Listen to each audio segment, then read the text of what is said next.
that gather together atop a small mound to watch, question, and discuss the current events of their city, their country, and their world at large. Let's listen keenly and observe this group fondly known as the Iron Fist and the Velvet Glove. Welcome back, dear listener. We're back, episode 287. Thank you, Smiley Al, for that intro. We're ready for a new intro, Smiley Al, or anybody else out there who wants to do an intro for us. So hit us up with something if you got a good intro for us. This is the Iron Fist Velvet Glove podcast. I'm Trevor, a.k.a. the Iron Fist. With me, as always, Scott the Velvet Glove. G'day Trevor, g'day Paul, g'day Joe, g'day listeners. And for those of you keeping track, I am still on the dole. But I did have a rather good interview this morning. Yes. So, I have the feeling you will be employed in 24 hours' time. Well, I don't know. We'll have to wait and see. But yeah, that was the impression that I got. I'll either be there or I'll either be employed or just missed out. So, thoughts and prayers, Scott. Yeah, you can take your thoughts and prayers and shove them. So. 12th man, you're back. You're full of verve and vigour, I hope. Greetings, the Earthlings and Trevor and Joe and Scott. Good to be with you guys. Joe, the tech guy, looking after things. Thank you, Joe. Evening all. Right. Dear listener, I forgot to mention this to you guys as well. Next week, I'm in Sydney. So no podcast next week. Oh. Yeah. No. This one we might chop it in half. It might be divided into two, or I might just put it up as a whole. And dear listener, you might want to, if you hit pause halfway. That's right. And listen to the second half next week. That might be what you should do, because I got a strong feeling there won't be one next week. So anyway, and for those of you in Sydney who might want to meet up, get in contact. Probably do a meet-up on the Friday night next week. So get in contact. Right, gentlemen, I managed to get through some old emails and had some stuff from some people that I've just caught up with. And apologies to Patrick, who is in Scotland.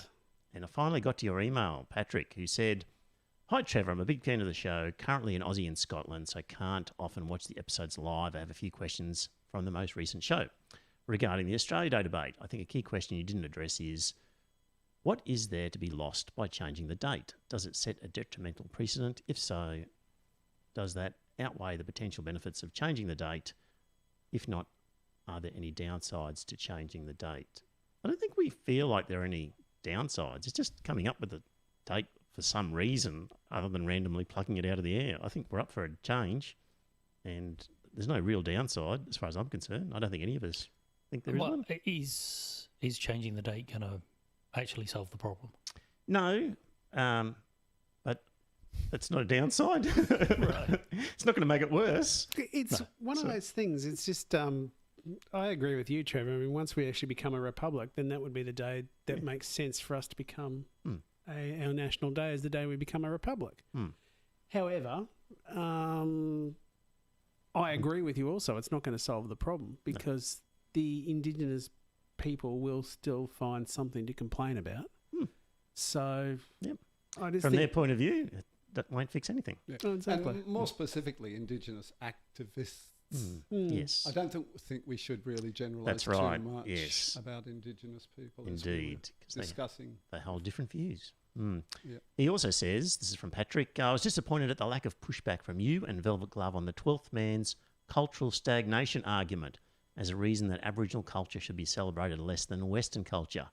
What are we trying to celebrate on Australia Day? Why does the fact that Aboriginal culture may not have changed as rapidly as Western culture have any impact on whether or not it is worth celebrating on Australia Day?" A couple of things there, Patrick. If we were to push back on everything the 12th man says that we disagree with, we'd never get anywhere on this podcast. Sometimes we have to let some things slide. But look, we can celebrate both Indigenous and Western culture on the same day. Why not? Sure. I think. Yeah. Thanks again. Love the show. Value the 12th man's role as a devil's advocate greatly. I agree it's one of the factors that makes the IFVG podcast different from any other podcasts. And he says, regarding lockdowns, I'd invite him to spend some time in the UK and then decide how he feels about lockdowns. Most people here are very envious of the position Australia is in. Keep up the good work. Patrick, Thanks, Patrick. Even if I wanted to, I couldn't accept his invitation because the Australian government has imprisoned us. Yes, it has indeed. Yeah. Yep. That's no exaggeration. I know they've imprisoned us, but Is it still the case you can't leave? you can't leave. Right. You've got to get government permission to leave. Unless you're really rich or famous, or right. you know. Yeah. I mean, Ziggy Forrest did a tour recently, last year. In fact, I think he came back in December. Right. He was allowed to go, of course, swanning around the world for months at a time in his own private jet because he's very, very wealthy and he owns a big mining business. Yes. He did do the quarantine when he came back, but you know. The rest of us, we're just not allowed to leave unless we can give the government a really good reason. What if they set a rule you can leave, but you can't come back till the pandemic's over? No, that's been tried. There was a couple. You may recall we've talked about this before. There was a couple some months ago who wanted to go and visit the wife's elderly mother in Europe, and I agree they weren't allowed to. But what would you think of that law? I thought it was outrageous. But what would you think if they said you can leave, but you can't come back until the pandemic's over? Because you're just too much hassle for us. Well, maybe, but you shouldn't be prohibited from leaving. But you could see some sense in that sort of. I can see some sense. Okay, not very much, but some. Okay, but certainly you shouldn't be prohibited from leaving if that's your wish. You can check out any time you want, but you can never leave. What song is that? Hotel California. Right, the Eagles. But, you know, you've got the situation that the last 2 cases of a community transmission came from quarantine workers at hotels in Melbourne. Yes, which shows they don't fully understand how the virus is transmitted. It's airborne. Well, maybe they understand it, but it's just a difficult thing to manage. Or maybe that running a proper quarantine is difficult. Yes, yeah. So a virus is not a cockroach, you know. You can't just call in the pest control and, you know, spray some gas around. It's a tricky thing. It's a very tricky thing. Hello in the chat room to everyone there, Daniel, Aaron, John, Bronwyn and Mel. Hello. Right, I'll just put it in the show notes here. We spoke a few weeks ago about the members of the Council of the Order of Australia, and we were wondering who they were. And there's a list there that you found, 12th Man. You emailed it through. So I'm just putting the list up there. I had a look at one who seemed to be the wife of some arms supplier to the government, but I didn't have time to sort of go through it in any great detail. An arms supplier, really? Yeah, and I don't really want to go into that one. So anyway, there's a list there of those people. While we are on COVID matters, let's talk about opinion polls.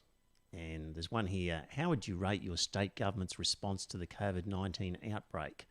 And this is a poll from the 1st of February. And in terms of approval of good, New South Wales 71%, Victoria 61%, Queensland 78%, South Australia 80%, and Western Australia 80%. That is incredibly high figures of approval of a program. It's a very high figure. Would you agree? Like, it's hard to get an 80% public. The numbers are high. Public acceptance, a rating of good of anything. It's an extraordinarily high.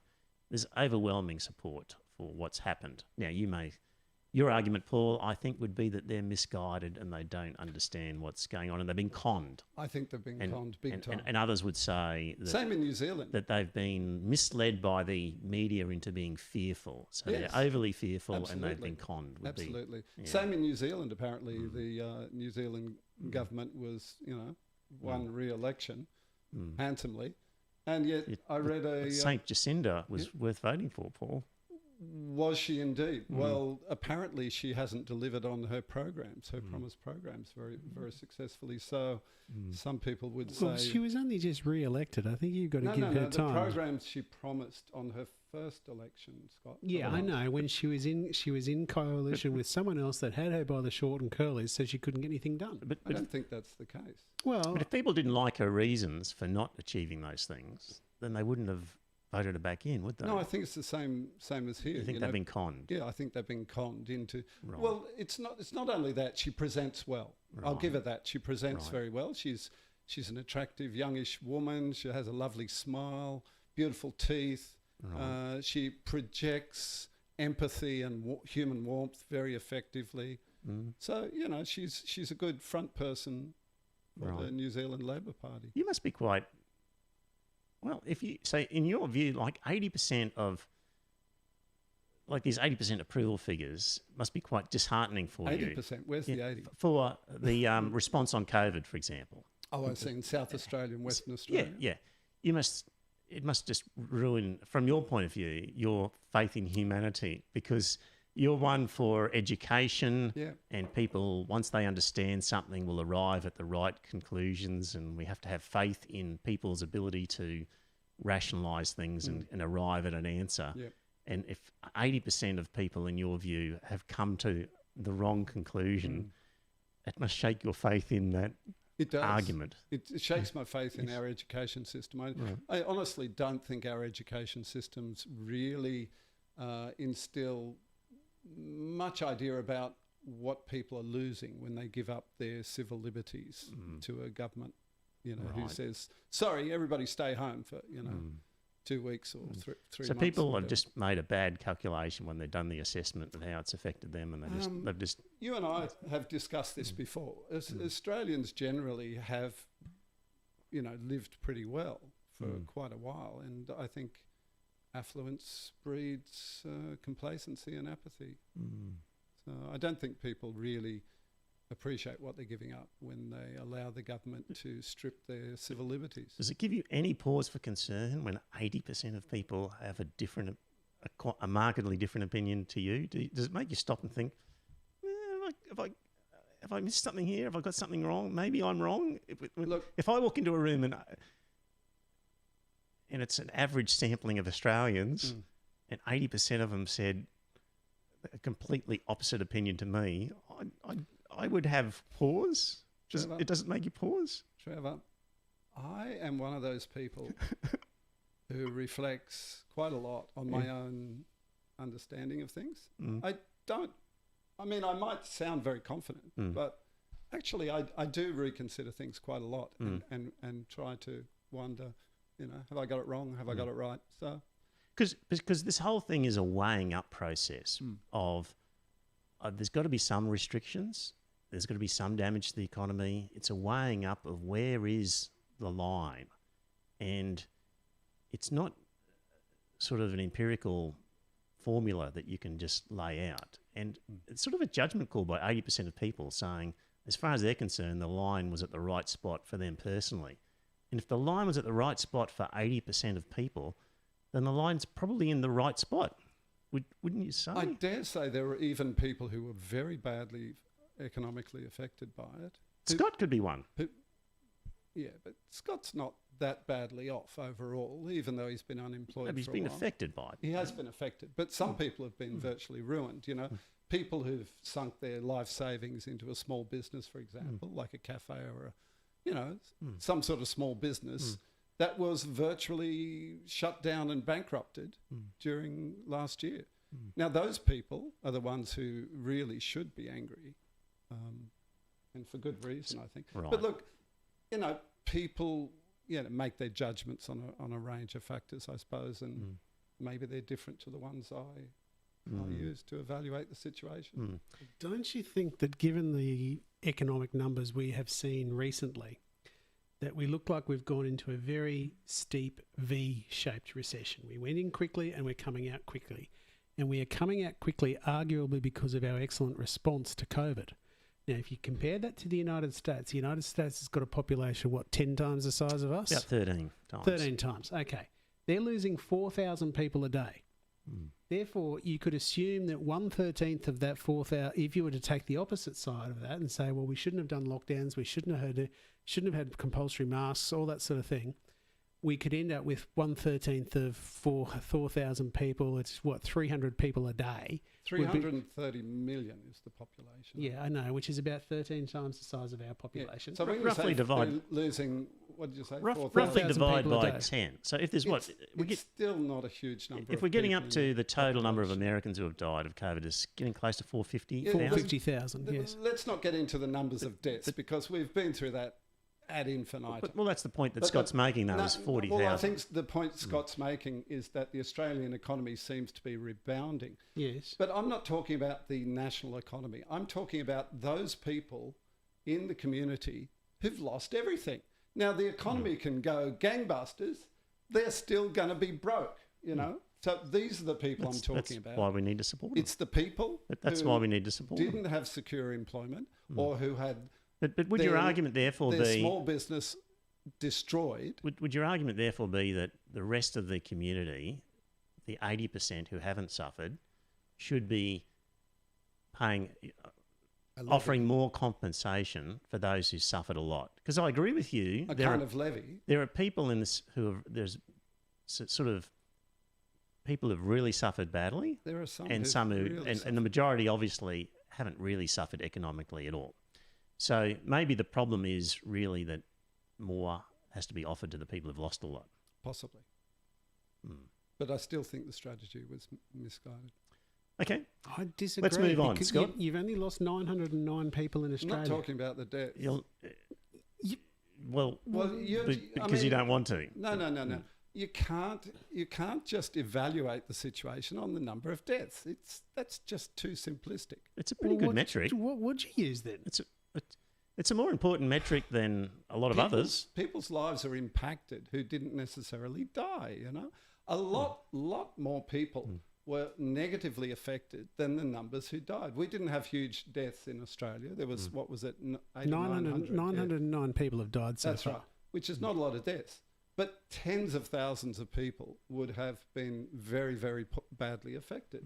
I mean, public servants and people Paul, with... The whole thing of this is, granted, that is true. But the question is, what are the alternatives? What would have happened in the alternative scenario? I don't think it would have been very different. Well, and that's where people have made a judgment because they've been told. Because they've also looked at they've been filled with fear. Well, they've basically looked at the experiments running around the world because the world's a bit of a laboratory of different options here. That's right. And people have gone, you know what? We're kind of like Americans. We're kind of like UK, the British, culturally. And they sort of look at those and they go, well, we could easily have been in that position. Yeah. And then they go, well, but we're in our position and we're in the Kiwi position.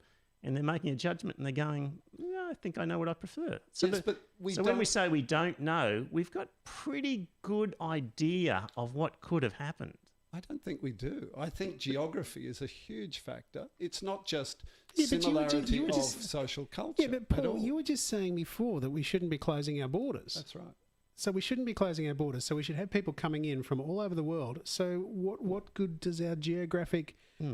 Our isolation is wiped away under that. Wiped away under that sort of position. Look, you know, to be fair, I thought closing the borders might be a sort of solution, you know, to stop people bringing the virus in. But once the virus is in, I don't think lockdown was a good idea. Okay, I'll put it that way. But again, you know, everybody forgets to mention Taiwan. How many people died in Taiwan? Do you know? No. Fewer than 10. Good on them. They've got a similar Good? population. Is that good? Fewer than 10 people Paul, died. Under your scenario, I don't know whether that's good or not, because if 20% of Taiwanese shopkeepers are completely broken in the streets, then... No, they're not. Well... Because they didn't have an extended lockdown. See, now you're giving me the metric of their death as being an important one. They didn't have an extended lockdown like us. Right. And they only had fewer than 10 deaths. Right. So there you go. This is more evidence. Did they close their borders under quarantine? Did they stop?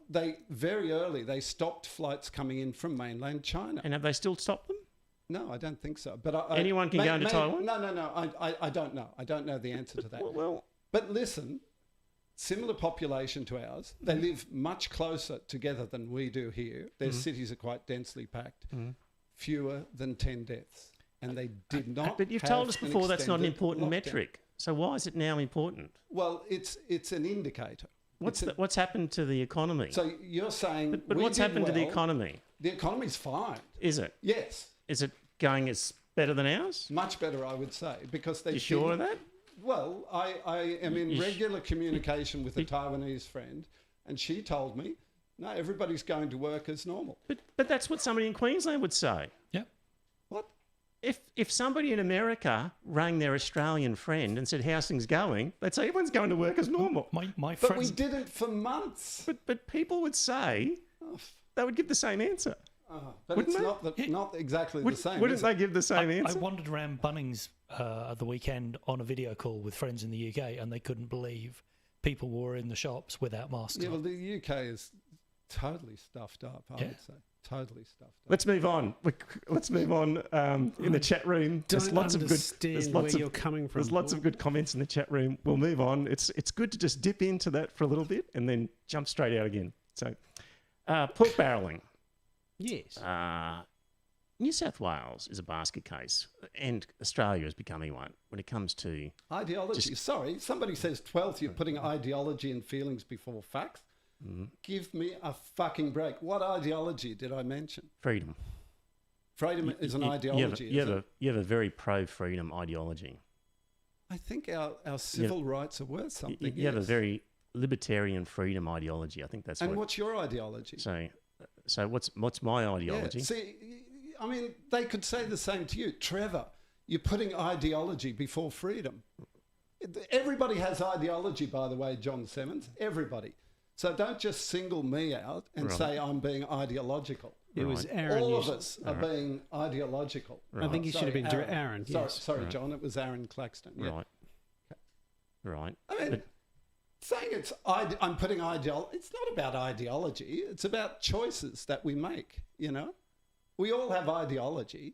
Your ideology is socialism. My ideology is freedom. I don't really rely on a socialist ideology when I look at the response to COVID. I don't believe that for a moment. Because I think a pure capitalist could look at Australia's response and agree with a pure communist that the response has been appropriate. So I think your economic ideology could arrive at the very same conclusion when it comes to COVID. I think your freedom ideology, I think Aaron's probably made a good point there, actually. Do you? You don't agree that a capitalist and a socialist and a more ideological? But do you agree with me that a capitalist, socialist and a communist could all agree that Australia's lockdown and quarantining has been a good thing? It would depend on other aspects of their ideology, it's possible. for sure. Yeah. So it's not really ideologically driven, my response from a sort of a supporting the working class sort of mantra, if you like. It's more about other things. I think it's communitarian. So, isn't it? Communitarian. You know, like for the common good rather than the individual good. See, I'm very much on individual rights. I think that's extremely important, not to the exclusion of everything else. Yeah. But yes, I'm more on strong on individual rights. But anyway. Okay. Moving on. Let's see. Back to New South Wales. So they had a $250 million Stronger Communities Fund, and nearly all of the money went to coalition electorates. You surprise me. And Gladys Berejiklian said, "It's not an illegal practice. Governments in all positions make commitments to the community in order to curry favour. I think that's part of the political process, whether we like it or not. It's not something that I know the community is comfortable with, and if pork barrelling is the accusation made on this occasion, well then I'm happy to accept that commentary." Jesus Christ. She's Take- started to lose it, hasn't she? Like she's No, not even trying to... She's taken lessons from Trump. She's just Don't deny the accusation, just embrace it. Isn't she just being honest? Indeed, Joe. Isn't she just being honest? All politicians do it. All political parties do it. She's just being frank. Not to the extent... This did not happen like this 25, 30 years ago, where there were rorts like this, where nearly 100% of funds were distributed. They had some sense of shame if they were caught with that, where they would go, "Oh, look, let's make it 65-35." But they're completely shameless, and they're going, "Oh, yeah, well, we've just decided to give it to our electorate and stuff you. So if you don't like it." They were just less open about it before, you think? And there was a fear that there would be retribution if they were caught and found out. And now there's no fear. They just go, bugger it. And this is the problem is, I'll just sort of move on to my next little bit here. Yeah, that was just a comment from John there. He said that wasn't Gladys, it was Baralajo? No, that was Gladys. And Right. Baralago has come out recently and said similar stuff. Right, But okay. this is from an article in Crikey, John. So Gladys said it originally, and more recently it's Barilaro has been saying it. So, right. But they all do it, don't they? Well, Liberal, National, Labor, they all do it. well, certainly, certainly the Morrison government has done it, and certainly the Berejiklian government has done it. Can you give me the example of Anastasia Palaszczuk's government caught doing that? Can you name? I can't give you an example. Maybe she hides it more effectively. I don't know. But Well, So let's wait until it's actually shown. But we know the Morrison government did it with the sports rorts. We know Berejiklian's done it. And I would not be surprised if there's tinkering at the edges in all, governments. But let's wait until somebody comes up and shows, okay, this Palaszczuk government did something just as bad. So until they're actually caught, let's wait and see. But it's just... here's my point. I've got this paragraph from somewhere. I don't know where I got it from, but Trump may have failed to break the American system this time, but he has provided a roadmap for future demagogues. Unfortunately, he has revealed that it is not as difficult as one thought. Many of the constraints on autocracy that Americans thought were built into the constitutional system were actually just norms, traditions, and guidelines. And Trump has proven how easily they could be swept away. But they weren't swept away. Trump didn't sweep them away. No.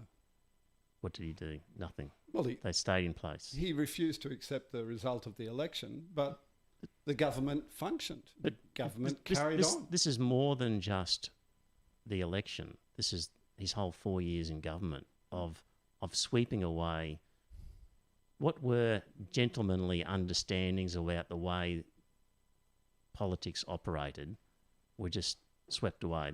There are sort of unwritten customs. Not In our appointing your system. Can you family. give examples? Not appointing your family, not staying in your own resort, so that Yes. the Secret Service have to pay you money. Not having visiting dignitaries stay in your hotels and these are all sorts of not feathering your own nest. Things like providing your tax return so that everybody knows what you've got and whether that's going to influence your decision. Like there isn't a law that says the president must provide all that detail. That was just a custom that was swept away. Yeah. And it's just sort of showing that we can no longer rely on people adhering to customs. You're going to have to put these things in law. And, I just think that you've got to go back to Trump calling on Mike Pence to actually stand up and say that the election was stolen from him. And Mike Pence, to his great credit, said, I cannot do that. I've got to do with what the Constitution says. But if you had someone who didn't have, I can't believe I'm actually giving Pence any sort of credit here. But There was a line that even he wouldn't cross. Yeah, exactly. So if you had someone... So the system worked. But Paul, if you had someone in that position as the vice president who didn't think anything about a line being there except something for him to dance over, What could he have done? well, he could have actually voted to overturn the election. I don't think so. Well, we'll have to wait and see, but that was the whole point. That's why you had these nutters down there saying, hang Mike Pence. I don't think he could just, the vice president just say, bugger it, we're not going to count this election. He Well, didn't have that power. He didn't actually have to vote the way he did. He voted to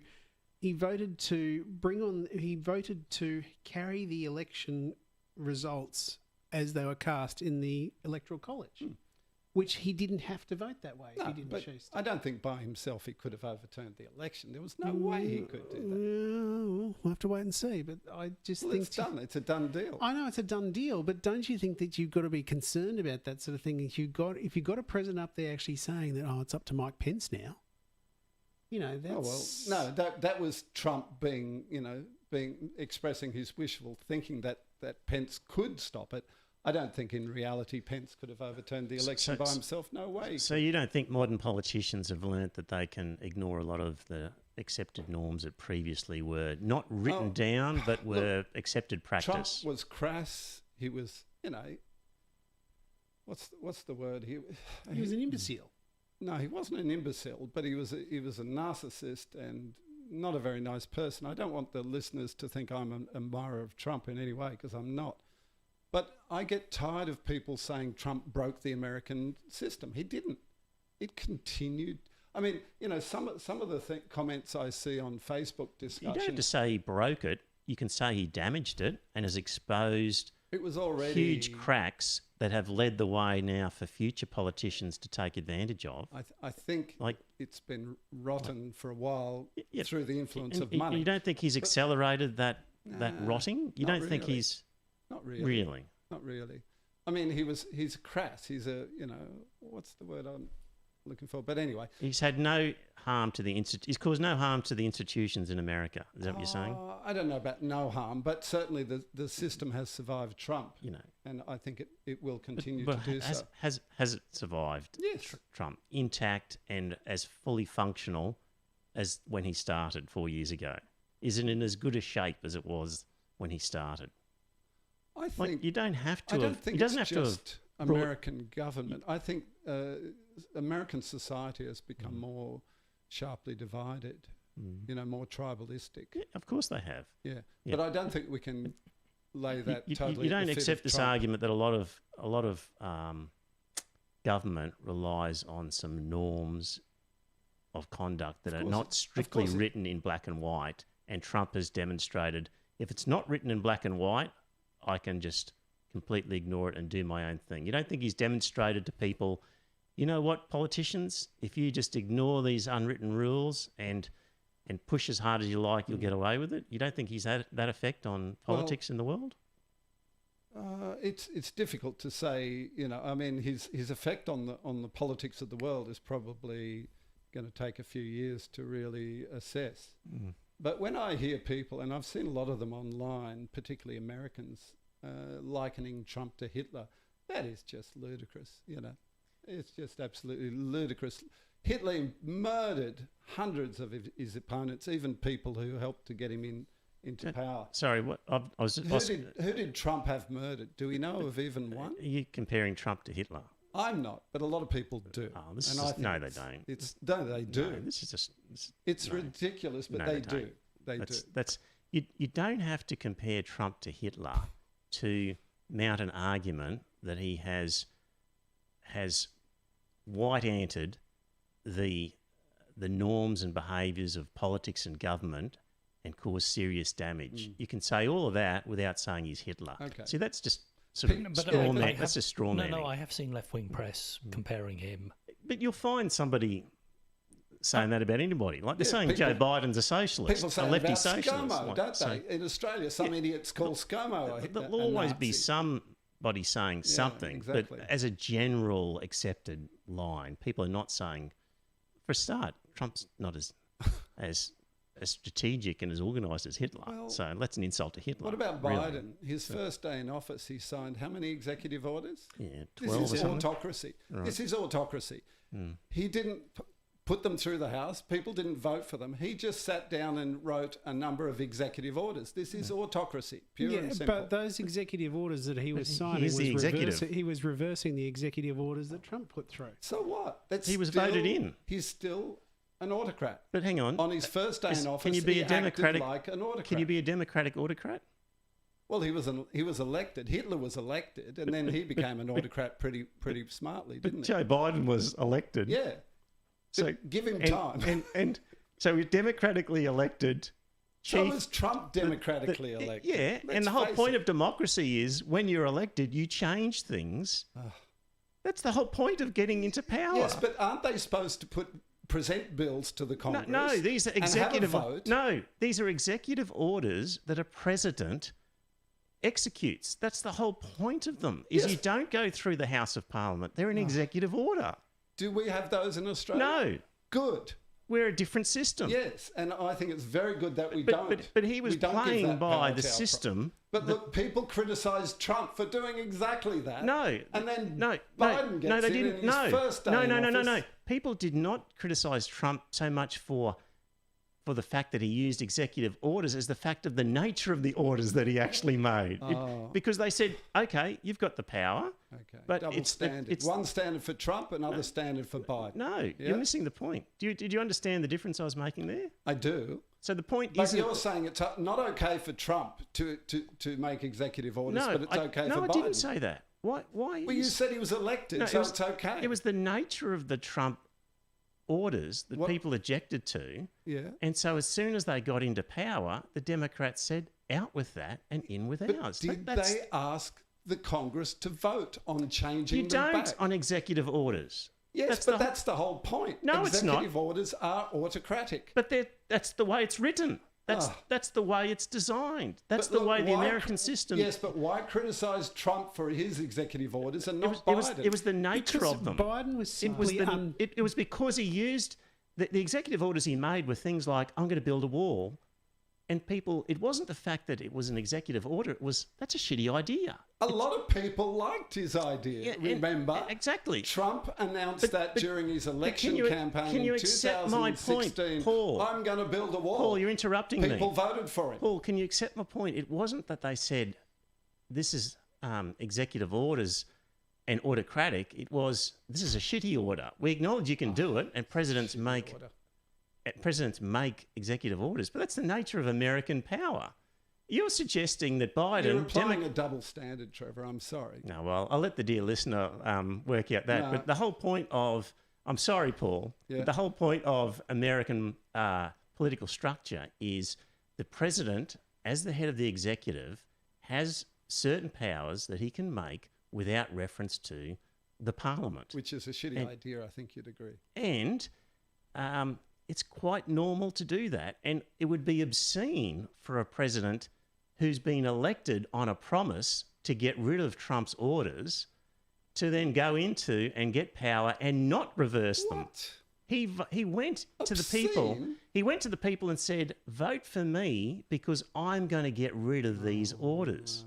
Trevor, the proper way to do it is put it to the people, put it to the Congress, the elected representatives, and say, Trump instituted these measures, let's vote on it. Let's do it the democratic way and let's vote on it through the Congress. So the Republicans can exercise executive power, but the Democrats can't. I'm not saying they can't. I'm saying they shouldn't. Biden was doing very little different to Trump on his first day in office. I'm sorry. I disagree. I think he was just reversing those Trump Do you know that for a fact? All of them that he was signing were reversals. It's basically reversals. He was reversing the decision to walk away from the WHO. He was reversing the decision to walk away from the Paris Agreement. Yep. All those sorts of things were done by executive order by Trump. Biden comes and he says, I'm going to reverse those executive orders. It's still not democratic, though, is it? He was democratically elected. That's the system. Now, your argument should be, Paul, not that Biden's done something wrong. Your argument should be, what a crazy system the Americans have where they put too much power in the hands of a president with executive power. I do think so, yeah. And really, what a great system we've got where the executive is essentially drawn from the parliamentary majority. I do prefer our system. And so that's really what you should be arguing, I think. But look, I still think if Biden was an honourable man, he would have put it to the Congress. It would be dishonourable to do that. Anyway. I don't think he's any more honourable than Trump on that point. See, dear listener, this is the value of the 12th man, because if it was just Scott and I would have said that thing about Trump, and we would have looked at each other, nodded our heads and go, yeah, that's right, and we would have moved on, and we wouldn't have explored this the way we did, even though that might have been frustrating for some of you. Anyway. No, Chris Turner, I disagree. All right. Okay. I found this meme. I assume it's correct, but apparently Apple was telling its workforce to stop using terms like master slave and blacklist in coding. The language police are in force. But at the same time was lobbying against a bill aimed at stopping forced labour in China, so they could continue to produce stuff cheaply in China. So sort of woke virtue signalling on the one hand and greedy power grabbing on the other. Absolutely. Right. A little bit on China. I'm sure we'll be in agreement on this one. Here's a statistic to ponder. In 2009, the size of the retail goods market in China was 1.8 trillion, compared to 4 trillion for that market in the US. 10 years later, the respective numbers were 6 trillion and 5.5 trillion. That's huge. The market for sort of, just as a buying market, the Chinese economy is now greater than the US one. And according to this writer in the John Menadue blog, all of this stuff about China and the different forces lining up behind the Americans, the reality is that it's the economy that speaks, and all these other countries are going to be wanting to sell stuff to China, and it's a huge market, and that's what's going to tell at the end of the day is not as much Chinese sort of military power as its buying power is going to be a big influence on what happens in foreign affairs. It's a disgrace. Right. Because people are just doing it for money. That's right. Right. They're sacrificing, several centuries of political and social progress just to make a few bucks. Mm.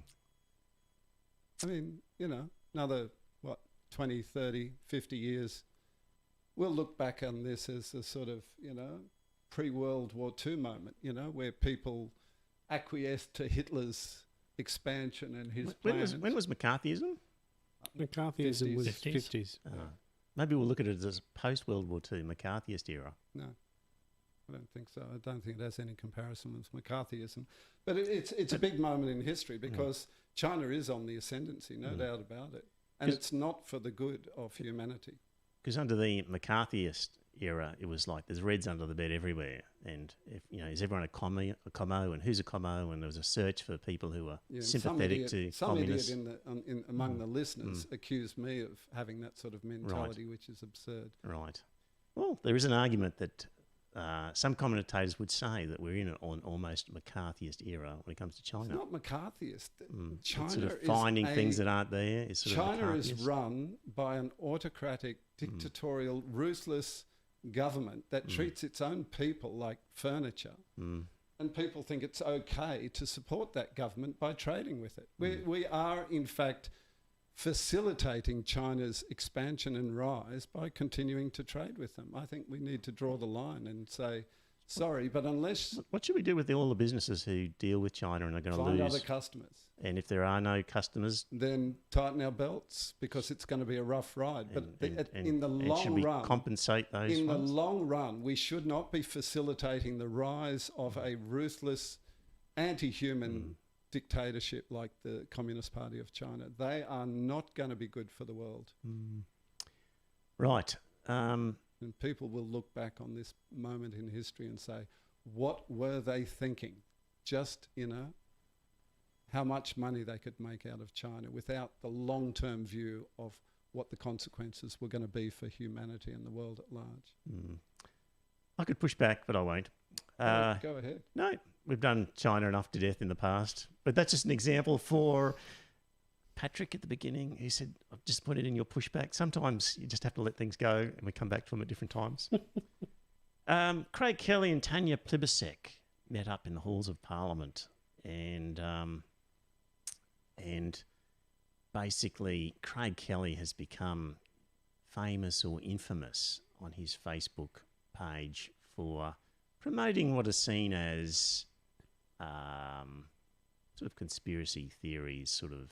They're not conspiracy theories. He was promoting alternative medications for treating COVID. Well, he basically accuses the mainstream scientists of not accepting good alternatives that are out there, which really relies on a conspiracy where basically Why the is it a main... conspiracy? Well, because they all Because collectively have decided hydroxychloroquine- not to use, say, hydroxychloroquine. So, which has been proven that doesn't work. So he thinks It hasn't been hydroxy... proven. He It thinks has been- hydroxy... has. It's been It's proven it doesn't work. it's being used in some countries around the world, and apparently To bad somewhat effect. effectively. No, So the latest meta-analysis show that hydroxychloroquine has no effect, and ivermectin actually has a deleterious effect.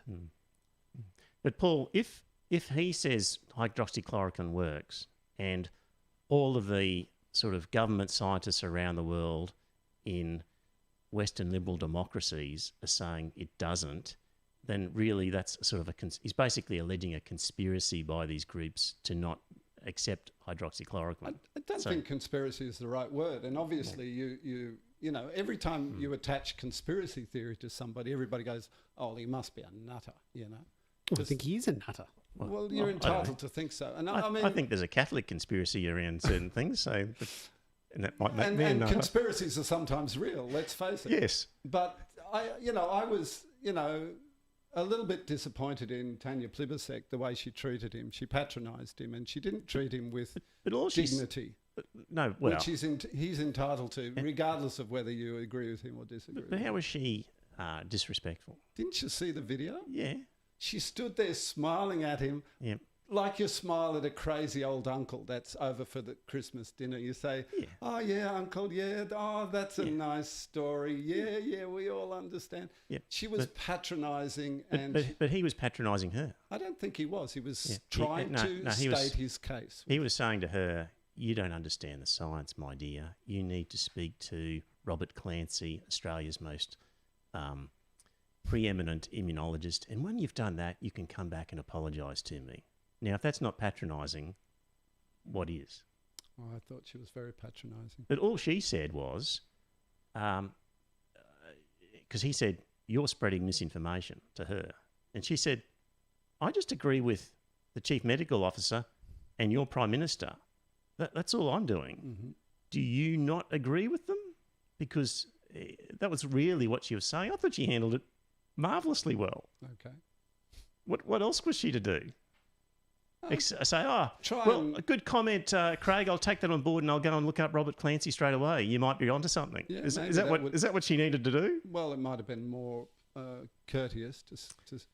But he wasn't exhibiting to look at courtesy to him, her. To try and show some seriousness. She just looked at him like he was a clown. Well, he is a clown. Well, that's a matter of opinion, but he's still an elected parliamentarian, and he still but is he's- entitled to a little bit of dignity and courtesy. Well, when he's the one saying to her, "You don't understand, little girl, what's going on. Read I don't about think he this." said little No, girl. but the mannerism is, "You don't understand. Australia's most preeminent guy is saying this. You need to look it up, and when you have, you can come back and apologise to me."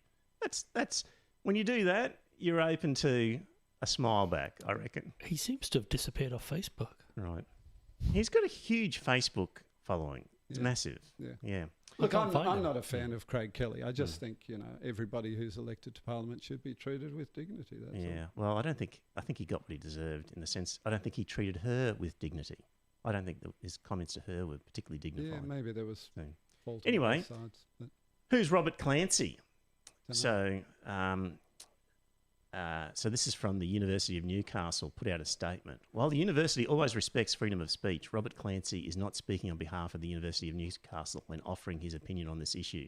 The university has not funded his research since 2009 and he retired in 2013. The university does not consider Robert Clancy a subject matter expert on COVID-19. So that's the university that he's come from. Mm-hmm. And so this is the expert that Craig Kelly was putting forth. And He's already outdated if he's retired in 2009. mm, No, 2013. So he's been 8 years since he's worked in the field. Then Craig Kelly's an idiot for even trying to say that he's up to date and current. So he says, he then put a piece in the Sydney Morning Herald. This is Robert Clancy. And he said, let me say at the outset, vaccines are critical. They'll save lives. We should all get them. But then he talked about the fact that you still need treatment for people who have caught COVID-19. And he is saying that ivermectin and hydroxychloroquine are good treatments to use. And he said, I know Australian health authorities say there's not enough evidence to support their use, and he says he disagrees with them. And he said, what he said here was, poorly constructed studies of the antiviral hydroxychloroquine on hospitalised COVID-19 patients mistakenly led to the drug being categorised as a failed therapy. That misunderstanding continues to dominate many official sites, despite there being at least 27 clinical studies in early disease, 10 of which were randomised clinical trials showing a composite level of 63% protection against admission to hospital and or death. Similar data supported use in prevention of infection. I think that's referring to the Rowan Dean study that I dealt with a while ago. I don't think Rowan Dean has done any research, has he? Rowan Dean did He's a the journalist. jury is in, or the jury is out, reference to a report. So I think I think they're the same. Unfortunately, this article by this guy doesn't have a link to what particular study he's thinking about, but he does say in here, where is it? I wanted to find the bit.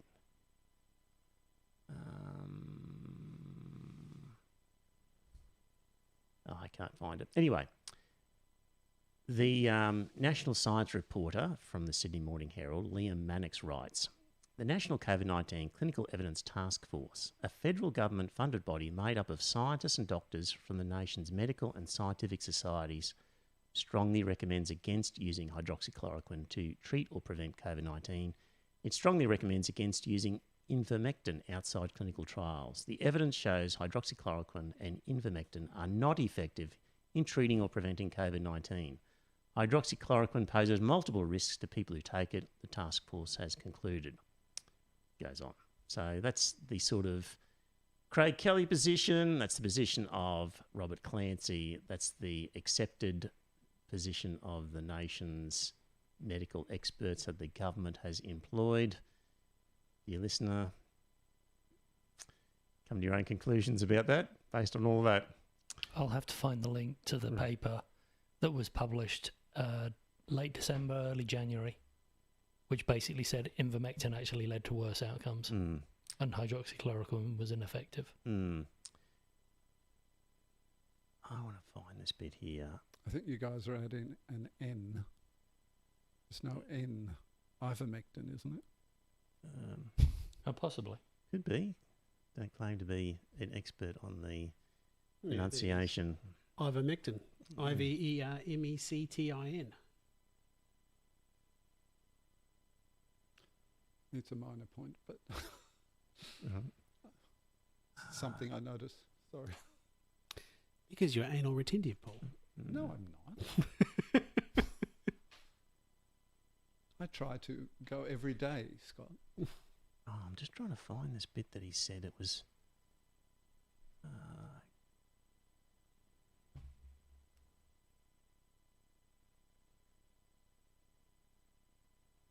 No, can't find it. Okay. So that was that. Craig Kelly and Tanya Plibersek. Let's talk Catholics. We mentioned Submarine Catholics before. Somehow in my notes I stumbled across this thing which was the Australian Catholic Mass Attendance Report of 2016. And the highlights are, dear listener, for Catholics out there, 11.8% of the Catholic population would attend Mass regularly. Not many, is it? 11.8. I reckon they're lucky to get 11.8 these days. I'd be surprised if it's above 10 right now because, like, I just look at the local church that's just around the corner from me and they've gone from having 3 services on Sunday down to 2. Yeah. And their Saturday service is looking a bit like that too. Yeah.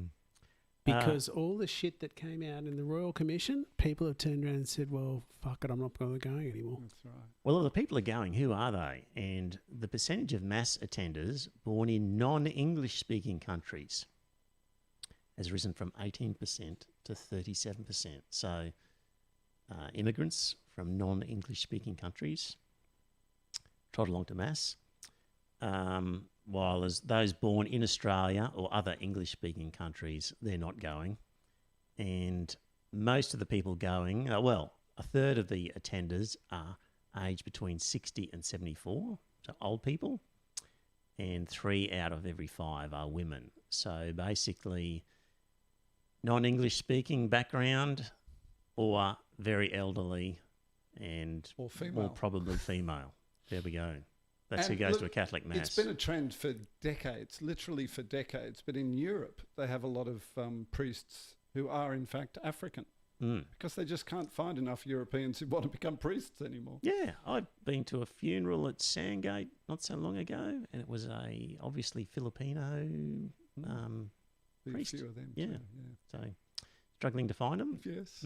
In Brazil, that's why in Brazil they're trying to change it so you can have married priests because it's becoming dire trying to find I priests think in Brazil. that's more in the remote areas than in the cities. Yeah.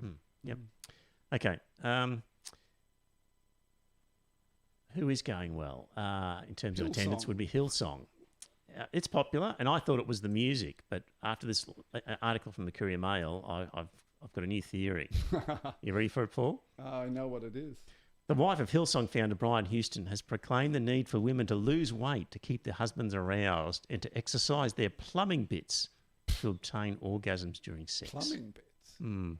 Shedding light on her energetic sex life, co-founder and senior Hillsong pastor Bobby Houston espouses the benefits of staying trim to keep a man's interest and offers practical advice in a book and 3 CD audio box set entitled Kingdom Women Love and Value Their Sexuality.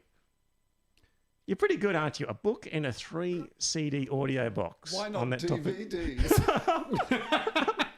So is she also screwing the tennis coach? I What? don't know. I don't know. Who was the tennis coach? The famous evangelical who's set up a university in America. His son was running the university, and apparently his kink was watching his wife get it on with the tennis coach. Right. That was what was his name? Yes. Yeah, it'll come to me later. Like Jerry Falwell. Jerry Yes. Falwell, that Right, was it. okay, Yeah. yeah. Really? Yes. Yeah. He used to watch his wife getting it from the tennis Jerry coach. Falwell Jr. Yes. Yeah, Mm, he used to love it. right. Okay. Sorry, that Bromman in the chat room said, that really is too much information. I don't want to imagine those two rooting. Well, Bromman, bad news. I've got more information for you from this article. You might want to turn off now. This is from the wife. This is from Bobby Houston, the wife of Brian. Quote, if I carry weight and I feel like a retard, how are you going to do anything to surprise your man when you need a hydraulic crane just to turn over in bed? She asks on the tape. Quote, have plastic surgery if it makes you feel better and it is for the right reasons. And girls, pelvic floor exercise. Can you believe I'm saying this? You know, I've heard that orgasm is not as strong if you are really sloppy in that area. She says on tape. Interesting choice. In another of excerpt of the audio book released in 2003 and previewed and available in Australian Christian bookstore chain Koorong, the modern designer-wearing mother of 3 talks candidly about her active sex life and encourages her female Hillsong worshippers to hone good sex skills. Quote, I'm talking about sex in the confines of marriage. Kingdom women should have a very healthy attitude to this amazing dynamic, she says. I was reading a secular men's health magazine on a plane. It was funny. It said, don't worry about the Kama Sutra position, 5004. Most men don't care. They have trouble assembling things. Swing set on a Christmas morning. Quote, we need to be good at sex ourselves so if the world happens to come knocking, we can tell the story of God in our lives. Without being lurid or untruthful, I have a great marriage and a great sex life. Without being lurid. This goes on for a book and 3 audio CDs. Oh, for goodness sake. No. There she is. Yep. God almighty. One final quote. Queen of the kingdom. One final quote. When it comes to personal hygiene and maintenance works, for example, get your teeth fixed. A mouth is supposed to be very desirable, she preaches. I agree with her on that point. I've always admired nice teeth. There you go. But, she's ignoring the fact that, let's face it, I'm going to sound like a frightful snob here, but if you've got bad teeth, it's usually because you're from the lower socioeconomic classes and you can't afford to go to a friggin' dentist. Often true. Okay. So that was that. I'll skip the Alan Jones one. It's hard to follow up the Hillsong one. What was wrong with Alan Jones? Oh, okay, all right. I thought that was quite interesting. Actually. Okay, all right. Thank you, Scott. No worries, it's fine. I'll go back to it then. So he was forced to publish a correction for his railing against COVID-19 restrictions in Victoria after the broadcasting watchdog found he had misrepresented the research on the effectiveness of masks and lockdowns. So effectively, he sort of cherry-picked from a research report which gave a misleading impression of what the researchers were saying about the effectiveness of masks and lockdowns. So it's interesting to remember, isn't it, that there is actually a broadcasting watchdog that can crack down on broadcast on television and radio, but I don't... Does it apply to Podcasts. Online magazines like the Spectator? Because if it does, what have these guys been doing? If I don't know. Right. I don't know where I don't know whether they're covered or not.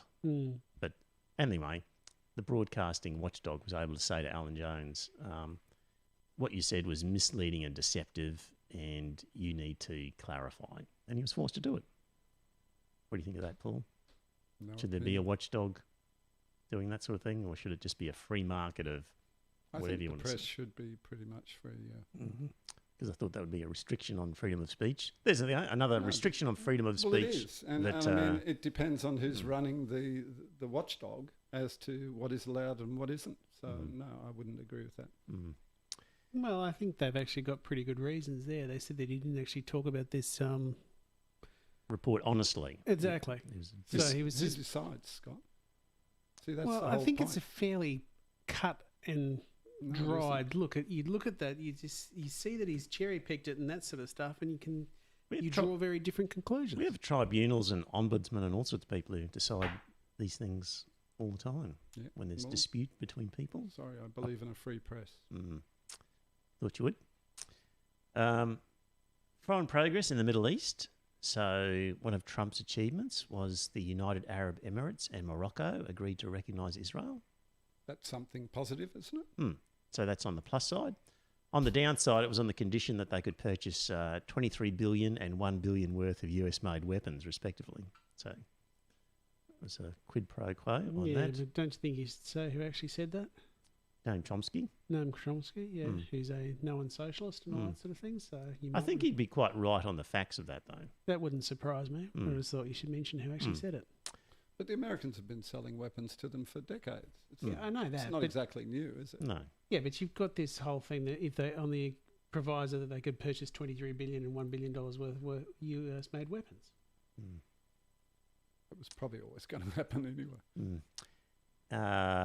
What else have we got here? From the Courier Mail. Unhappy couples who split will be forced to wait 2 years for a divorce under controversial plan to repair broken marriages. Yeah. Federal Parliament's Family Law Inquiry is considering the marriage mending proposal by the Australian Family Association. No. The Conservative AFA has told the inquiry that some European countries require a 3-year waiting period. So basically got an inquiry going on that's looking into extending the separation period beyond 1 year. No. Scott, you sound like you have a firm opinion on this I one. have a very firm opinion on this. I think that, I don't want it to be like it is in the US where you just say, I want a divorce. No worries, you can have a divorce. You get the divorce the next day. I honestly believe a 12-month separation and that type of thing where you can quote irreconcilable differences should be all that is necessary for anyone to get a divorce. And this is bullshit. So the Australian Family Association has made a submission, and they're also saying it wants to end no-fault divorce by giving wounded partners the right to demand damages for infidelity. No, I know. Dear listener, before we brought in no-fault divorce, You used to have people used to be running around hiring private investigators to catch their partners banging someone else. Or make it up.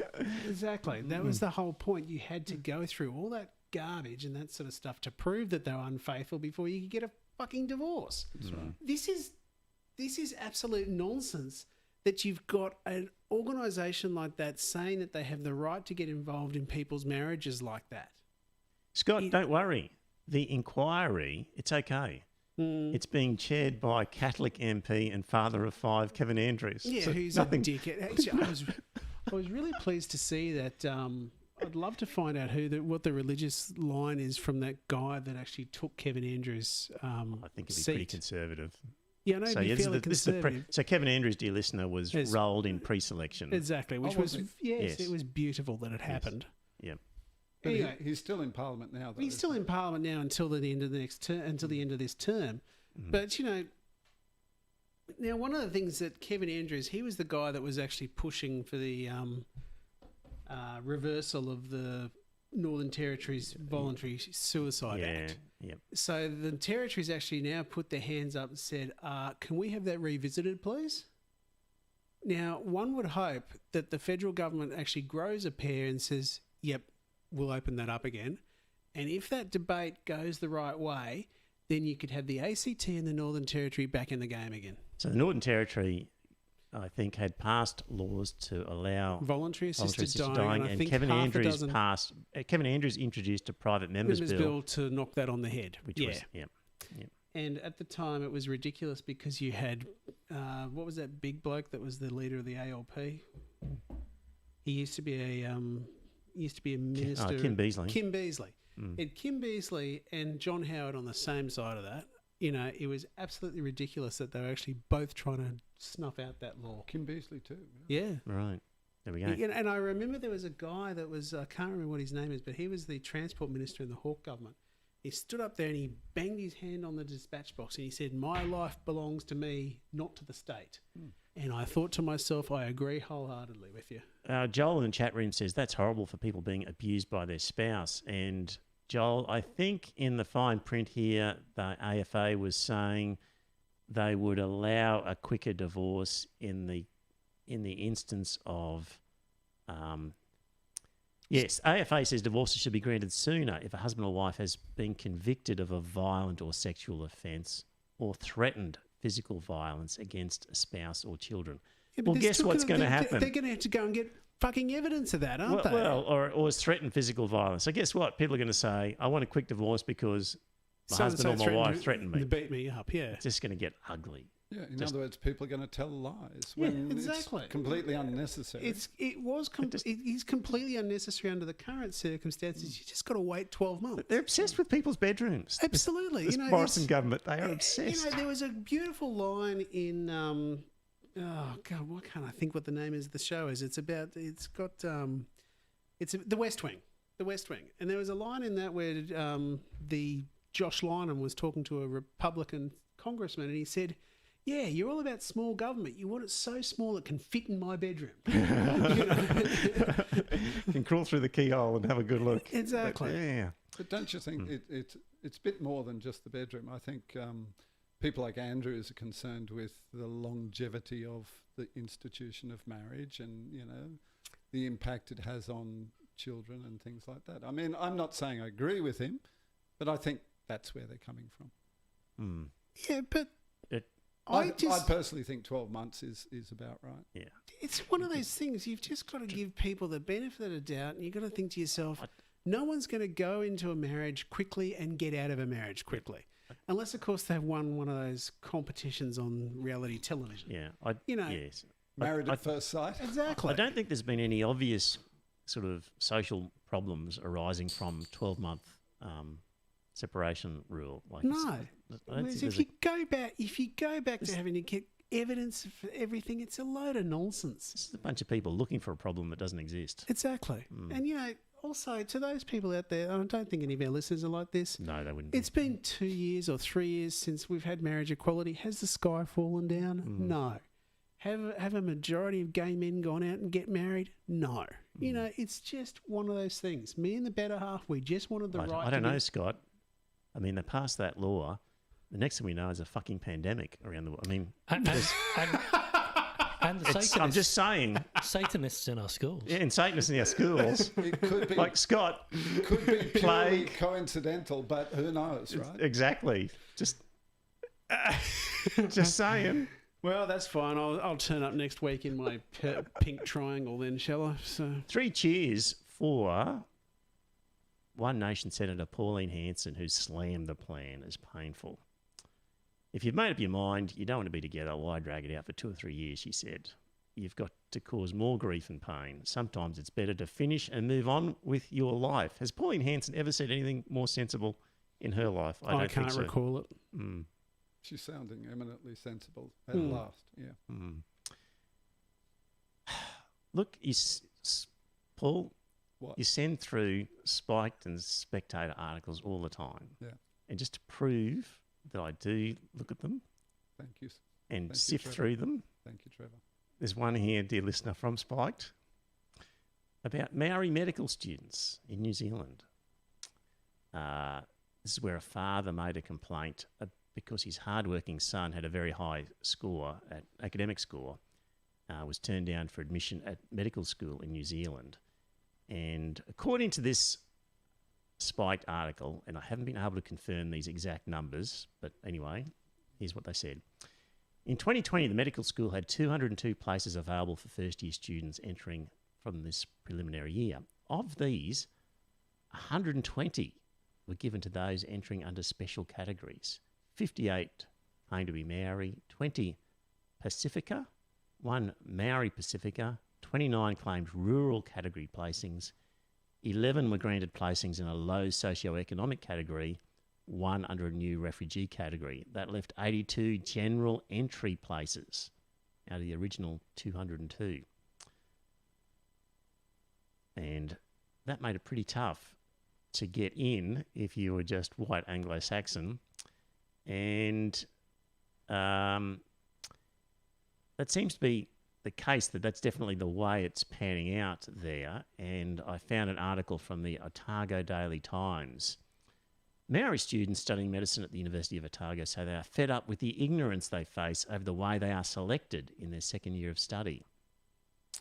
Once Maori students who have used the pathway make it to their second year of study, they are required to sit the same exams and reach the same standards to qualify as doctors like other students. Third-year medical student Tiana Miharere has been told on many occasions the Maori entry pathway is wrong and unfair. I remember being in the dining hall one time and some girl was having a moan about how unfair the pathway was, and it was just real blatant dumb-ass racism. But it's a big problem. Every Maori student that does health science will have experienced some form of racism during that year. So the Maori student was accusing the white girl of racism. This is a program where you can get into medicine in first year under these special categories, and then once you've got in order to get to second year, you have to pass a test like everybody else. But you did get the advantage of getting into first year. It's a big leg up. Based on the colour of your skin. Yeah, or your ancestry. And in my mind, I just keep thinking there could be a Maori son or daughter of a multi-millionaire, extremely privileged, who gets a inside running on a seat. I don't mind the one where it says 11 places for low socioeconomic category. I'd beef that up, and but to basically make it on the basis of race is racist. Racist, yes. In the chat room, you probably want to disagree with us, but I just think it's the road to ruin on that one. Any kind of legislative or administrative requirement based on your ancestry or your ethnicity is by definition racist, isn't it? And it's well intentioned in the sense of wanting to promote these things, but also other people disadvantaged were Asian and Chinese because they weren't considered. They weren't considered anything special in this.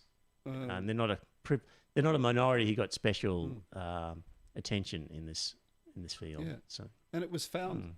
Sorry about my phone. It was found in the United States. There were some prestigious universities that were taken to task for deliberately sort of trying to reduce the number of Asian American. They won that court case though, didn't they? Yeah, I can't remember what the final answer to that was, but because they were afraid it was becoming too Asian. Yeah, overrepresented Yes. by hardworking, studious Asian students. Yes. So they wanted more of a spread, more of a racial spread. Didn't matter about their academic performance. It was what they looked like that counted. Racist. So?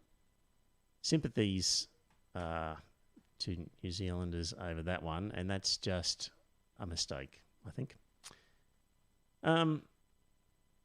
We had last week a talk about the Magna Carta, and we were discussing if you were to read the original Magna Carta as it was written, would you understand it? And I've got something from Deep Throat, and I think what I'll do actually is I'll play it at the end. Scott, you can put your headphones off because he's given us a couple of minutes there, Deep Throat. Not many podcasts have an sort of an in-house expert on ye old English. No, we're very fortunate to have Deep Throat there. We are. So Deep Throat left some messages on the speak pipe, and that will be at the end of the podcast, dear listener, where you get to hear what the Magna Carta first paragraph would have sounded like as it was written. So, and a little bit of a blurb from Deep Throat. He says, "Hi, Trevor. Yes, I could not help myself. I responded to your questions to me. Use it if you will, but do not feel obligated to do so. I've sent it in 2 parts. Da, da, da, da. So anyway, I've got the notes of what he's written there, and you can look at those and you'll be able to listen to it at the end, the Magna Carta as it was written. Thank you, Deep Throat. How are we going for time? 8:45. I was listening to Friendly Geordie's podcast, and it was suggesting that Labor's catching up on Morrison in terms of Liberal National on the sort of polling. Have you heard anything like that? Were they starting to I catch haven't up? heard anything like that. He was basically arguing that a small target strategy of Albanese's is working. So we've been bagging Albanese for not saying anything or doing anything. And the alternative view is just provide a small target so that you give the Murdoch papers nothing to run with and just appear to be an insufferably nice guy with nothing to say, and you could sneak your way in. You think it's like Biden? No, Well, he tried that's to kind of present it, a small isn't it? target, didn't he? That's kind of it. It's through like the election. Yep. It's No, got a small target. His main target was I'm not Donald Trump, which you couldn't lie about. You know, But he also didn't go out and campaign nearly as much as Donald Trump either. no, because you've also right. got the middle of a pandemic and all that sort of thing. So he was doing everything from his But I think he basement. was deliberately a small I target think he strategy. was, yeah. Absolutely, and Yeah. I don't like small target strategies. I don't like them at all. I know they work. When have they worked, Scott? Well, okay, Paul Keating. He was a classic small target strategy Right. up against John Hewson, who had a very in-depth Right. package. Yep. And it was blasted out of the water over a... Okay, but Pete Keating was in power, Yeah. and so Houston, that was an argument against a big package. 'cause Exactly. Houston had a big... Okay, so it was... Yeah, okay, Hewson had a very big target around on his back. Keating didn't present any target. And, you know, after the election and all that sort of stuff, he said, we're not going to have a GST. Then he turned around and he increased the wholesale sales tax on offensive things such as muesli bars. Right. You know, which was really quite offensive. However, I will get off my Liberal Party bandwagon there. The other small target syndrome was Kevin Rudd. So he was a small target. He was a very small He target. just said, I'm John Howard. Light, and he Yes. said, I'm a fiscal conservative, blah, blah, blah, blah, blah. By the way, the only thing I'm going to do differently is I'm going to reverse work choices. So is Albanese just doing a Kevin Rudd? Absolutely. And so it might work. It might work. I don't like them, though. I honestly believe that we've got to have a very deep policy argument and that sort of stuff where you've got to get the public involved. And that is why, you know, call me if you want to, Trevor, Paul, you can have an attack on me about my freedom of speech thing here, but I honestly believe that we've got to do away with the electronic advertising of political matters. I think we've got to get back to having a genuine policy debate, and you've got to get the situation, you've got the members of parliament out on the back of a ute with a loud hailer. I'm not going to attack you. I agree with you. I think I'd like to see politicians, you know, speak more in detail and in depth about their policies rather than just these throwaway Jobs and growth. slogans. Yeah. Exactly. Jobs and growth, that sort of thing. It's a load of shit. Yeah, these 3-word slogans. I think we've got to get back. We've got to get back to the old way of doing things. Like, I remember when I was really little, there used to be a guy that used to drive around the streets and that sort of stuff who was trying to get elected, and he'd have a driver in the van, and he'd sit there yelling out to people via. That wasn't the ice cream truck? No, it wasn't the ice cream truck. It was like that though. You have an ice cream truck that you just. You've got a loud hail and that sort of stuff that you speak into it. Right. And that I'm thinking Blues Brothers when you're organising the gig and you're going the streets. Yeah. Is that this? It was the Nazis, wasn't it? The Blues Brothers when they were organising their gig and they were cruising the that's streets with right. their loud hailers strapped onto the roof, and they're saying, "Turn up at this place, we'll be playing." It's I don't sort know. of the band's back together. So anyway, And Bronwyn Ben has agreed with me twice tonight. Bronwyn, thank you very much. Good on you, Bronwyn. I agree with you, Scott. Political advertising is designed to mislead, and while we're about it, let's get rid of political donations. Well, I agree with you also on political donations. I think they should be capped at $1,000 from an individual. So none of this shit from unions or lobby groups or corporations or anything. It's got to come out from an individual. I would eliminate all of them and, give money from the taxpayers to each candidate. That's a very, very limited amount of money and no corporate donations whatsoever. so somebody like Clive Palmer, who's got his own money, is he not allowed to spend it? No, he shouldn't be allowed. No. He shouldn't be allowed to tip his own money in. Each candidate gets an allowance. And that's all they can spend. That's it. So even if they've got more money. So in other words, you level the playing field. Right. And they have to think very, very hard and carefully about how they're going to spend it. Right. It was quite interesting at work on the It's internal. like a restriction on freedom of speech to some extent. Just a restriction on money. Well, but that's effectively a restriction of freedom of speech, They can which you talk seem all to be they in like. favour of. No, they can talk all they like. Well, you've taken a platform away from them. Even though they've got the money and they're wanting to speak, you are restricting their freedom of speech, Paul. I can see your argument, but I just think money corrupts elections. Okay, look, I'm not disagreeing with you, but I'm pleased that I found an example of where you're happy to accept a restriction on freedom of speech. Yeah, The sacred freedom of speech. Yeah, on one level, it does look like that. I agree with you, but I just think, as we see, the people who can pour the sometimes most money into an election campaign often do very well. They don't always, but they often do. Sometimes free speech has to be restricted. Yeah, but it's not about the speech. It's about the money. They'll bombard people with advertising on TV, and it might not contain a lot of actual information. It could be just jobs and growth, jobs and growth, jobs and growth, over and over and over ad nauseum. Sorry, I cut you off, Joe, but I had that moment and I couldn't resist.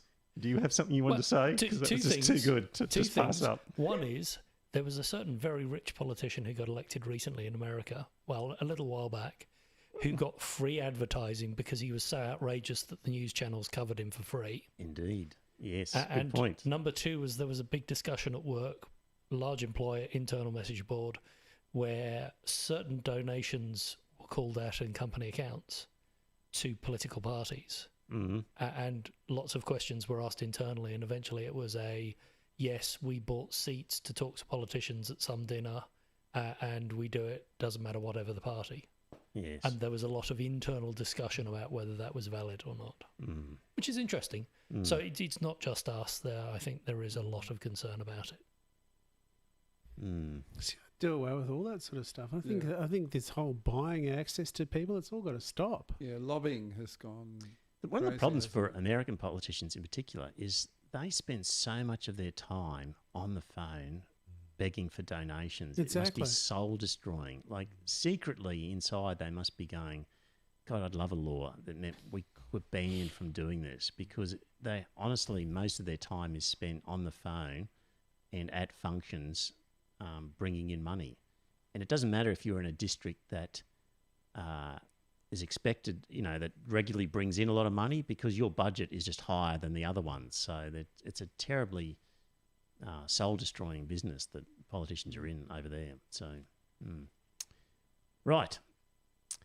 How good is Australia? It depends how you measure it. Thanks to Bromman for this one. So Julian Hill, he's some sort of Labor MP, and he went to the trouble of getting some statistics together and producing a report And basically, it's the sort of thing that Labor can argue when they're talking about the election and saying, well, hang on a minute, this Morrison coalition government, I mean, the coalition has been in charge for 7 years now, Scott. Yes, since 2013. And, you know, what's happened in 7 years? And, we've got things here like productivity, real wages. We're now... real wages in Australia are 0.7% lower compared to 6 years ago, and we're third last compared to 35 OECD countries when it comes to wage growth. So that's something people need to know. Our labour productivity performance, we are fifth last. Household national debt as a percentage of national GDP, we are second worst. OECD standardised housing price income ratio, we are third worst. Look at New Zealand. New Zealand, yes. I've heard that things are getting very bad in New Zealand. Yeah, I think one of the problems there as well, like us here, is they've allowed a lot of foreign investment. I think a lot of Chinese have bought to properties. buy up real estate. Yeah. Big mistake, I think. Yep. And dwelling prices versus average full-time earnings, and it's just frightening how dwelling prices have skyrocketed in the last 20 years. Meanwhile, average full-time earnings have done nothing. So there are graphs there which, did they make it onto the screen? Well done, Joe. You're on the ball. So that's the sort of thing that Labor backbencher is doing. And income inequality, not good either. And complexity, actually, is basically we've got all our eggs in a few baskets, mining and tourism and not much else. And so our economy is very simple and not complex. We don't have a lot of a spread of things that we do compared to other countries. A chart there showing that. And on a climate index, we're second last as well. So there's a whole bunch of things that really, these are arguments that Labor can run to say, this is what's happened during the Conservative government. So don't vote for them, vote Labor. We'll see what happens. At least somebody's got off his butt and done something. Paul, you sent through an article from Luke Wallach. Who's some former Labor staffer of some sort. Looked like he was involved in the campaign for Dan Andrews at some point. So he basically gave a expose of conspiracy theories and basically said there are conspiracy theorists on the left and on the right, and aren't they all mad? And that was your sort of, at least the Spectator has taken a dig at both sides on an item. Well, I just wanted to make the point that the Spectator is not an ultra-right-wing propaganda publication. I still think it is. One swallow does not a summer make, Paul. And even the Australian has, Philip Adams writes a column every Sunday in the magazine there. Yeah, he's the token lefty in the Australian, isn't he? Exactly. It's possible to have a token lefty type thing. I don't think this guy is an isolated case though, because I read it fairly regularly, and you know, I come across a lot of criticism of both sides. Yeah, I don't see any criticism of I see a lot of criticism of the left. There's definitely of politicians. More criticism of the left. And the only time I see criticism of the right is when they're not right, when they're not being right wing enough. Is the only time I see it. Do I want to go into it? I'll just give you one example in this, Paul. He gave some examples of conspiracy theories by the left, and he gave one by Michael Moore about a Unicol pipeline. Basically, Michael Moore had this conspiracy theory that the war in Afghanistan and the attacks on September 11 were used to facilitate a Unicol pipeline. Did Michael Moore say that, did he? Apparently he did. I wasn't aware of that one. And I haven't investigated enough, but it seems on the face of it that was a fair enough example by this author of a left-wing conspiracy. But then he says this one. More than half of Democrats surveyed said it was likely or very likely that President Bush had foreknowledge of the World Trade Center attacks, but allowed them to occur in order to create a pretext for the war in the Middle East. Half of Democrats said it was likely or very likely that President Bush knew about the World Trade Center and allowed them to occur in order to conduct. And I thought, that seems high. There was a link there. I pressed on the link, took me to a blog. The blog quoted that same thing, and the blog linked to a survey. The survey was, you couldn't read it. You couldn't access the information. It was old, and in any event, Wikipedia talks about the same survey. So I could only read what Wikipedia was saying about this survey. And it was a survey of 1,010 United States citizens about different things. 4%. And what it was saying, actually, was that the question was, federal officials either assisted in the 9/11 attacks or took no action to prevent them because they wanted the United States to go to war in the Middle East. So it wasn't George Bush, it was federal officials. And the survey was of 1,000 Americans, so presumably somewhere in there it talks about the Democratic half of those 1,000. So now you're talking about 500, and your margin of error on a statistical survey where you're down to 500 as your sample size of Americans, you're now getting to the point where it's a pretty meaningless survey when you're down to 500. So I thought that was drawing a long bow to say that. He also says, as an example of a left-wing theory, Russian hacking of the 2016 US presidential election was an article of faith for many of the left for years, a verdict in search of evidence. Well, we know there was Russian interference in the 2000.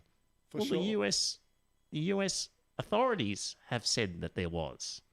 So the FBI and the investigative Justice Department have said there was. It's not an article of dispute. Right. And his other left-wing theory was that Julian Assange is held to be the victim of an extradition attempt from Sweden to the US by means of trumped-up rape charges. Well, people aren't suggesting that the US organised those women to have sex with him to raise a trumped-up rape charge. What they're saying is that having been involved in that, the US took advantage of the situation to try and get him extradited. That's what people are saying. So I think he drew some fairly long bows to try and paint pictures of left-wing conspiracies. He also says here, on the other side of the aisle, Labor's Julian Hill demanded that outgoing President Trump pardon Julian Assange, presumably because he accepts Mr. Assange's conspirational worldview and fantastic explanations for his many troubles. One hopes he doesn't have the temerity to wear a white ribbon anytime soon. So that was given as an example of a left-wing conspiracy. And Julian Hill, what he actually said was, he said the decision not to extradite Mr. Assange was welcome, although made for poor reason. The fight to save his life goes on. Scott Morrison should defend him and demand he return home and promise not to extradite him to the US. I never thought I'd say this, but Trump should pardon him. It's a long way different from a conspiracy that Julian Hill demands that Trump pardon Julian Assange. That's what I hate about these goddamn Spectator writers. You can't trust what they say. And you trust what the writers in The Guardian say without question. When they talk about facts and what something says... They're no less factual than Guardian writers and more than a few ABC writers. Every time you bring these up, when I actually go to the source, they're completely different to the picture of these people. But you don't do the same with The Guardian. Well, you do it. You find it. I can't be fucking bothered, to be honest. You find it. But these just smell suspicious to me. Yeah, but you're always suspicious of The Spectator. But I'm right. But you're never suspicious of The Guardian. These are your ideological blinkers. Doesn't that worry you? That it worries me that you're always looking for fault with some publications, but never looking for fault across the board. Well, how do you know I don't look across the board? Because you quote things from The Guardian. But what if that is the case? But not in a critical fashion. You quote it as... factual news. But when they do quote a report, they actually don't lie about what the report says. The Guardian? No, not like you they do in the sure? Spectator. Are you Find me sure? one. If Well- you think it's so obvious, you find me one. You find a misleading They're representation. just as ideologically motivated Well, as here's- people in the here's the point. Spectator. I or can the find them ABC. all the time. Whenever I read these Spectator articles, they're hyperbolic straw manning of positions. And the Guardian's not and hyperbolic. and I just don't know why Even you the read. ABC is hyperbolic No, these days. But I don't know why you incredibly read when you hyperbolic. can't trust what they say. I do. Well, it's not a matter of trust because, as I've told you repeatedly, Mm. it's an opinion publication. So here's the problem, Paul. Yeah. You keep sending them to me, and I just keep arguing when I see them. I know can't you help do. myself. I know you can't help yourself because And I'm just trying to help you. you got your ideological blinkers on all the But, time. but I'm Yeah. just finding facts. Like I'm finding the facts that say But you don't look for the facts for the others. You only look for you- facts on the ones that you suspect. But what if it's the case that the Spectator are a bunch of liars and the Guardian, while biased, and when they're opinion pieces, I grant you, when they give an opinion piece and they talk about wokeness, they talk about Indigenous affairs, and I'm fully with you that their opinions will be left-wing and biased. Yeah. But when they talk about what a report says, they don't misrepresent it like these guys do. You I'm not so can't sure. trust these guys. So you're just suspicious of anybody who not in your ideological tribe, But Trevor. with good reason, I'm suspicious not of the with good Spectator. reason, not with good reason. I think you need to If I read, broaden your perspective a little if I bit. read, say, the Australian or the Courier Mail, I don't see the same level of misrepresentation that I see in the Spectator.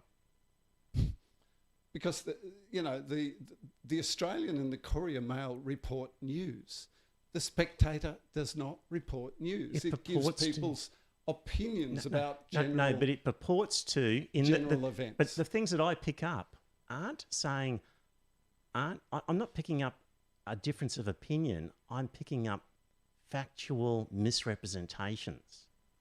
That's the point I'm getting you're at. looking for factual But I look for them. misrepresentations in the range I look you for don't them, like. but I look for them in the Australian and the Courier Mail. You agree? I don't like those papers. But when was the last time I said to you, "Oh, I saw this article in the Courier Mail, and that's a misrepresentation of that report"? Yeah. I don't, because they're not there like that. They are in the Spectator, and I'm biased against the Courier Mail and the Australian, but I don't see them in that. I'm looking for them, but I see them in the Spectator all the time. There we go. If you keep sending them to me, I can't help myself. I just look through it and I go, "Oh, what's that one there? Is there a link?" I'll look at the link. Oh, fuck, it says something completely different yet again. Okay. Dear listener, 9:06, we've gone for an hour and a bit. An hour and a half and a bit. Yeah. I'm away next week in Sydney. If you're in Sydney and you want to chat on a Friday night next week, I think I'll be up for a beer and a What pub are you pizza gonna be somewhere. at? I'm staying in Parramatta, but Oh. I'm not sure. I might meet somebody My hometown. in the more central area, but we'll talk. So reach Parramatta's out. got a lot of restaurants and cafes in the downtown area. Yeah, I'm sure there'll be something there Which soon. just didn't exist when I was a kid. It was Yes. dead. Yes. You know, after like about 2:00 Saturday afternoon until 9:00 Monday morning, Parramatta was a ghost town. It's changed a lot. Anyway, Anyway, reach out if you're in Sydney and you want to have a chat. So it'll be 2 weeks' time. And James Lean says the CBD would be better. Well, with enough people reach out, we'll organise something central, James. I'm happy to jump on a train and meet somewhere central. I guess. think he's saying cannabis oil would be better than beer and a pizza. Right. CBD would be better. Better Is that than what he's beer. saying? No. No, I think he's talking about the central business. Yeah, I think he is. Yeah. Right. Until 2 weeks' time, we'll talk to you then. Thanks for tuning in. I'll talk to you in 2 weeks. Bye everyone. And it's a